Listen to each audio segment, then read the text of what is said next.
S'il y a bien une plante qui a marqué des générations d'ultramarins, si bien que beaucoup de vestiges patrimoniaux perdurent sur les différents territoires d'outre-mer, c'est la canne à sucre. Aujourd'hui, cette petite plante anodine, connue par tous, a été autrefois source de richesse et de pouvoir, jusqu'à causer des torts à beaucoup de personnes.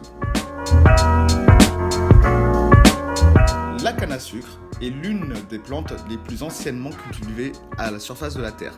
La plante serait originaire du secteur de la Nouvelle-Guinée, soit dans l'Asie. Le sucre fut importé au Moyen-Orient par le biais des différentes conquêtes et du développement du commerce. Puis très vite, il s'est propagé en Europe. Les croisés furent les premiers Européens à ramener du sucre. Cette denrée devint très vite le premier enjeu du commerce international. Les enjeux deviennent tellement importants que très vite, les Européens se mettent aussi à produire du sucre dans leurs colonies. Cependant, la main-d'œuvre locale fut très rapidement limitée. La solution à ce problème fut la mise en place du commerce triangulaire, une étape atroce bien que majeure dans l'histoire du sucre. Nous nous réservons une vidéo consacrée à ce sujet.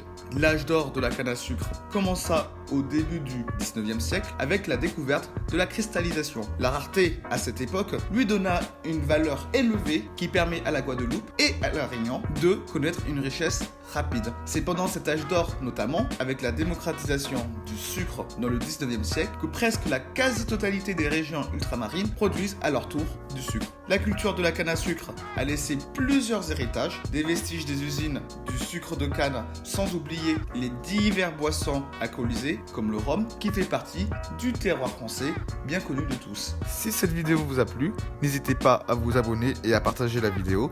Pour ma part, on se retrouve bientôt pour une prochaine vidéo.